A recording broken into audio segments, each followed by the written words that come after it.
of the month, and it's a speaker meeting. And our speaker is Gwen H. this evening, and thank you so much for serving our meeting, Gwen. And you have about 20 minutes. Do you want me to give you any time? Why don't you give me like a 15-minute and then a 2-minute?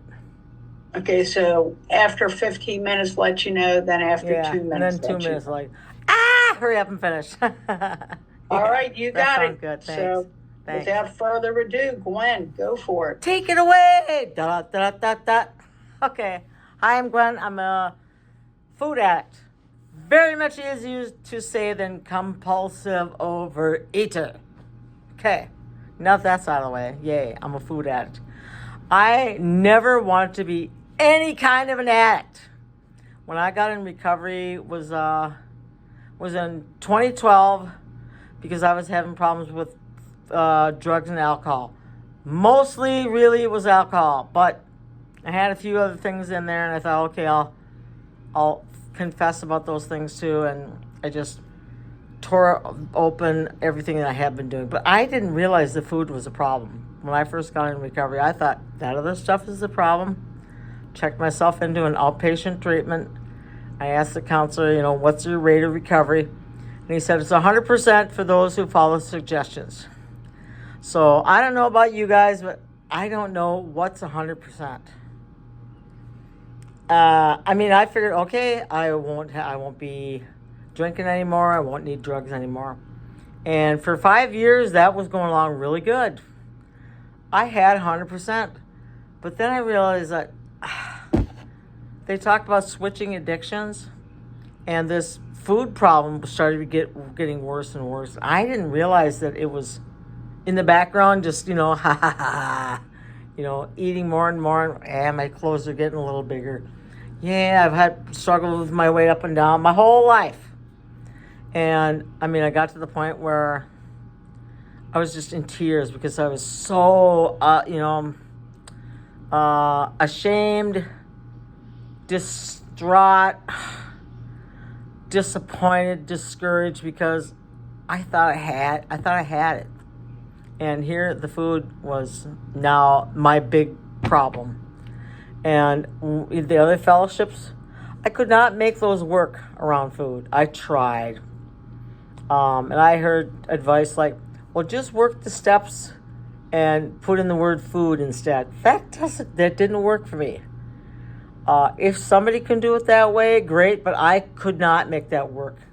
I couldn't equate alcohol, which you don't have to have at all, to food, which you must have at all costs. So it was just really hard to get around that. So I knew 12-step programs worked because I had 5 years clean and abstinent from drugs and alcohol. So I said, let me look into what food programs are. I didn't know there was any more than one. The only one I knew I'd heard of was Overeaters Anonymous. And I right away, I started going to a meeting that had just recently opened near me, like maybe 20 miles away, which for me, everything was 20 miles away. It didn't matter. And through that meeting, I heard about a very healthy phone meeting that I got my first sponsor through. He took me through the big book. And I think we went through the big book in like 2 months, maybe. Maybe it was only a month. I don't know. It was very fast. Because I want this 100%, right? I want the 100%. And I went along really good following everything she suggested. I had about a year and a half when I got involved in my other fellowship more than I needed to. Or I should say in my OA program less than I needed. So I didn't have a healthy balance, and I slipped and slid around with my food, and I relapsed slowly relapsed, where I didn't realize that I couldn't get abstinent again. I had lost 70 pounds. I put it all back on. Yay! Oh, joy! So I spent 5 years trying to get abstinent again. And I don't know what. I tried everything. But the one thing that I did do was that when I went to this like treatment for food addiction, all right? And the first year that I went there was 2021. I had just had like a major fire on our property where we got a bunch of insurance money, and I said, I am taking care of myself first. I'd always wanted to go to that food addiction recovery program, never had the money. All of a sudden, I had the money. So I went to that program 3 times in 1 year. And although I was abstinent from the substances, I still had problems with volume. So I still, even through all that, I could not control the volume. 3 years into that, 4 years into that, I finally said, okay, I have got to go back to that treatment program again. So I went a 4th time. And this time I went with a whole different attitude because I had gotten to the point where I was just eating and just allowing myself to eat. I wasn't trying to hide it. I wasn't trying to cover it up. In fact, I would go into a store and say, yeah, I'm back here and buying some more junk food and I'm going to go home and eat it. I'm going to go home and probably eat that whole bag and eat that over there too. I just started being honest about what I was doing. And people around me were like, really? Really? And I could tell that they were thinking in the back of their minds, I do that too, but I'm not going to admit it. But I was out there admitting it to people that this is what I was doing. And when I got to that program where I had 5 days of being separated from the toxic foods, that gave me a springboard to maintain abstinence for another almost 2 years. Almost 2 years. About this last August, I started eating off my food plan again. And I had some really amazing spurts of spiritual growth in the last 2 years that I thought, you know what? I've really found the God of my understanding, and we are really clicked tight. And I thought, you know what? I think God is helping me handle it. And if I don't follow the food plan 100%, I think He's going to help me through it.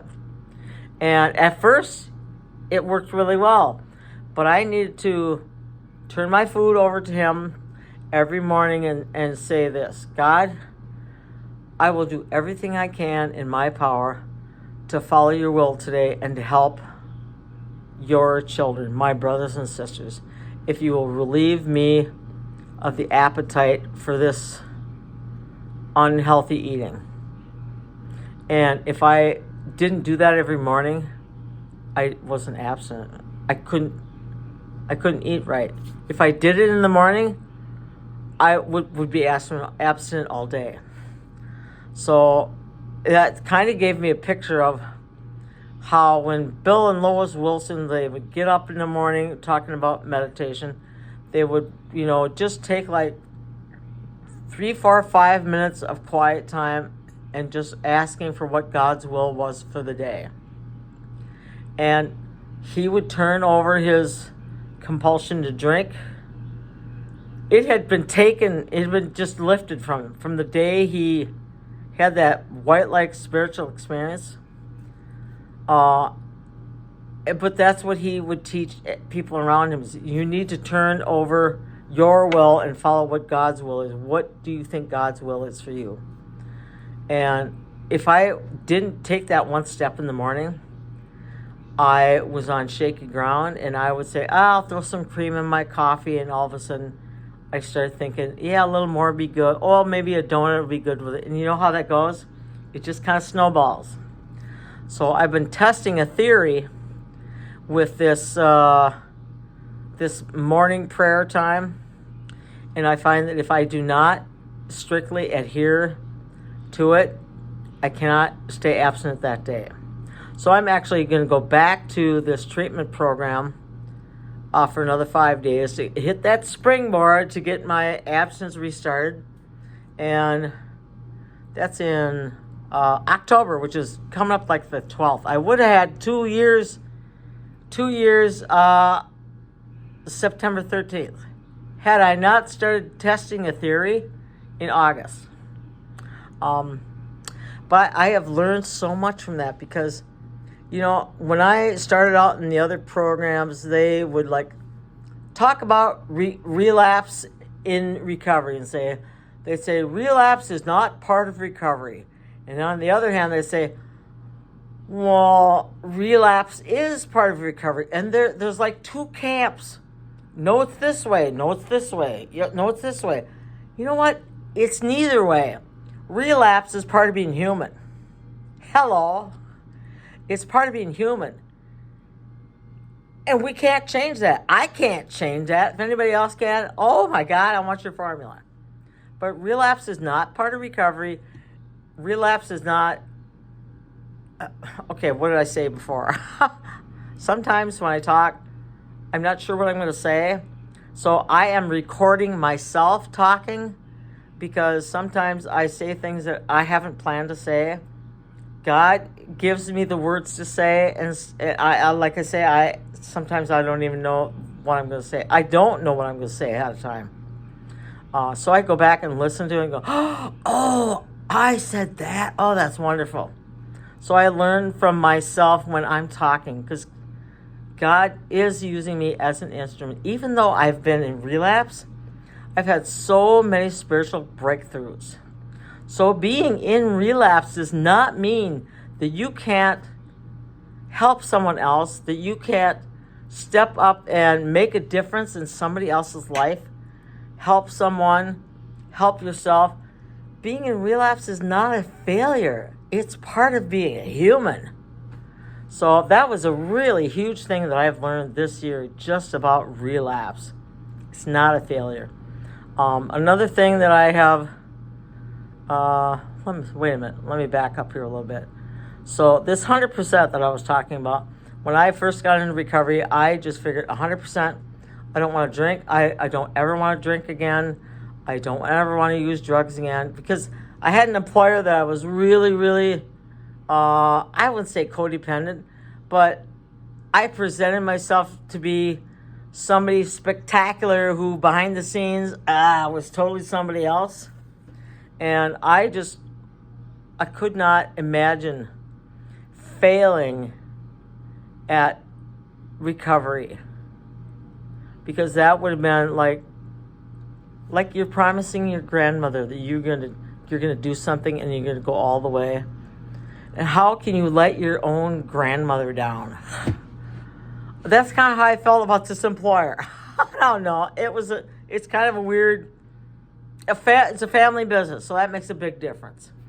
And through that, just because they treated me so well, even when they knew that I was drinking all the time. They knew I was coming in hungover all the time.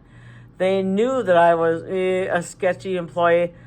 They never did anything except treat me as a member of their family, really. And for me to let them down was just too much to bear. I didn't care what my family thought. Because what they thought, I didn't care about. Because all they ever did was tear me down. Tell me I wasn't good enough. Tell me, oh, you can't do that. You'll never do that. Oh, poo-poo. But this employer and their family, they built me up to places that I didn't think I could ever be. But I've never had anybody put so much, I don't know, hope in me or trust in me that I could do anything. I'd never, ever said, okay, I'm going to be first in line. Never first in line. Always picked last.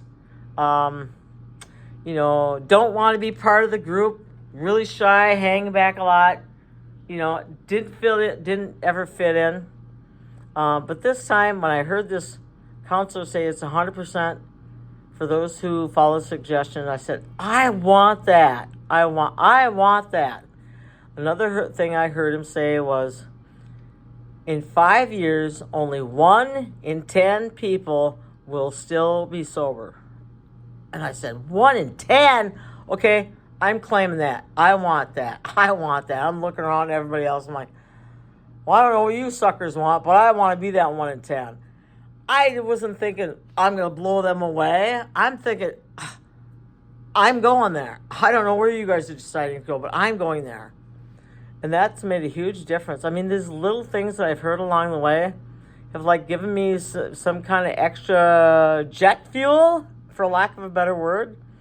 But the food program, I've gone up and down. I've lost like the same 70 pounds. Like, I gotta say, 15 minutes, Gwen. thank you. I think this is like my 4th time. And the biggest thing the biggest hurdle that I've had is getting over that, who is God of my understanding? Because the big book talks about the purpose of the book is to help you find that power. And if you can't find that power that works for you, the whole book is not going to mean anything. Because without that power, you can keep dancing around the steps and dancing around the traditions and dancing around sponsorship and dancing around conventions. But without that power, you're not going to pass that hurdle of the step 3. I did not trust the God of my understanding, because the God of my childhood was judgmental and unaccepting, and I couldn't trust that God. Couldn't do it. And one thing that I did, like a step 2 workshop with a lady over the phone, that I heard her on this Vision for You phone meeting. I only heard her one time ever. And I called her up, and she asked me 5 questions that had to do with, well, actually growing up. She said, who was your main caregiver when you were growing up? And just to throw it out there, take 30 seconds and say, well, this person. I mean, it could be your mom, your grandma, your foster mom, your oldest sister, it depends on your family, whatever. And she said, when you think of that person, next, what is the thing or an attribute or an event that you remember, just the first thing you remember about that person, and just write that down. And then the third thing she said was, our concept of God does not come when we get religious instruction. Our first concept of God comes from who our very first caregiver was. So if you had a caregiver who was loving and nurturing and attentive and fun and just doted on you, you're going to have all those things. 3 left. Thank you. You're going to be able to have a concept of God that are all those things. If you had a caregiver like mine, was not that was not my story. My main caregiver did not trust God, thought that God had taken away his little brother when he had polio for some other reason, because that's what the church taught his parents. My main caregiver did not trust God and was afraid of God. So I grew up thinking I have to be afraid of God and don't trust him. I had to totally step away from the religion that I was raised in and explore other concepts of higher power. I started listening to some Buddhist concepts, meditations, Indian, Native American stuff, and I found all kinds of beautiful, loving, uplifting, and just natural things that God is all about, because especially nature. And I've had so many different concepts of God, starting with nature and the group and a sponsor and the 12 steps, the program. They've all been stepping stones along the way for me to connect with the God of my understanding that I found now. And the God of my understanding I found now is, I believe, is the same one that Bill Wilson found when he had that white light experience. Because I have studied Bill Wilson, I've researched him, I've researched his family, the people that were around him, to find out what was he doing to get that experience. Because if it weren't for him, we wouldn't be here. He's the one that had that experience that exploded into all these 12-step programs around us. They're in 71 languages, the big book, all around the whole entire world. From this one guy, I want to know what he knew. So when this counselor told me it's 100% for those who follow suggestions, I want to know what he knew, because there's a lot of people in between his experience and where I am, and all their experiences are theirs. They can't tell me the experience that he had. I need to know what he was reading, who he was talking to, listen to every recording I could find of him, and I have found the God of his understanding. I am absolutely sure of it. I don't know what else to tell you, except life has been weird, wonderful, and kind of leaves a big question mark over my head. Like, how did I get here? How did I get here? But if you want to find God of your understanding, you can. But you got to look, guess where? In the details.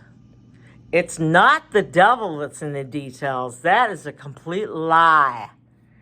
God is in the details. Thank you so much, Gwen. Oh my goodness, thank you. Yeah. These are the suggested guidelines for sharing. As you share your experience and strength,